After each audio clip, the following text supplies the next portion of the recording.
My name is Flora Vano. I come from Vanuatu, an island nation in the Pacific. For decades, our people have been warning about climate realities that people, communities, and ecosystems are confronting in the face of existential threat of climate change. We live through this daily reality.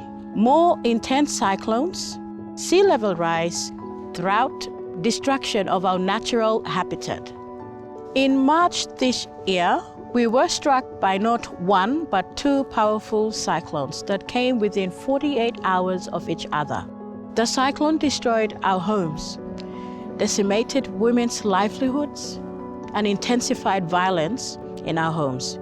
They cut off our communications with families. We were prepared for one, but the second took everything we had. We do not require statistics or projections to understand how climate change will affect our lives. We live through this daily reality, and for the women in our communities who carry the burden of caring for our families and putting food on the table, it is unbearable. As our big sister in the Pacific, Australia must stand with us. You must listen when we say that the continued expansion of fossil fuel production poses an existential threat to our communities. There can be no more investment in new fossil fuels if our communities are to have a future. To stay below 1.5 degrees, we need a phase out, not a phase down of fossil fuel. It is not just a goal of the Paris Agreement, but a lifeline for our Pacific Island nations. Each second wasted to climate inaction and fossil fuel status quo translate to the loss of lives, homes, livelihood, traditions and cultures, and whole ecosystem.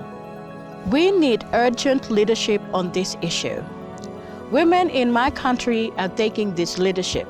The 9,000 members of the Women in Talk Together network are drawing on the strength, wisdom, and knowledge of our traditions and cultures, as well as proven technologies, innovative ideas, and science to drive solutions for our people and communities. But we cannot do it alone.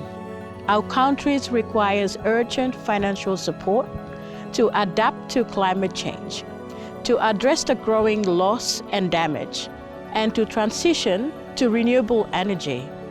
Our women need access to resources and new technology so we can be part of driving the change.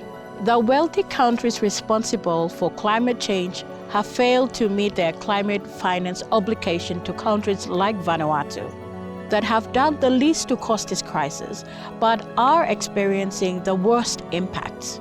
It's just not good enough when our very existence is under threat.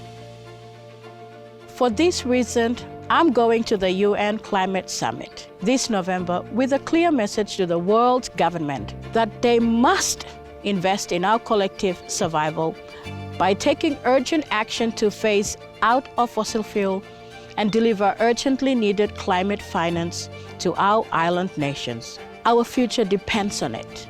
It is only by working together to increase climate ambition, action, and solidarity that we will create a safer world for everyone. Please join me in bringing this message loud and clear to the world leaders. I need your support, and I need it today.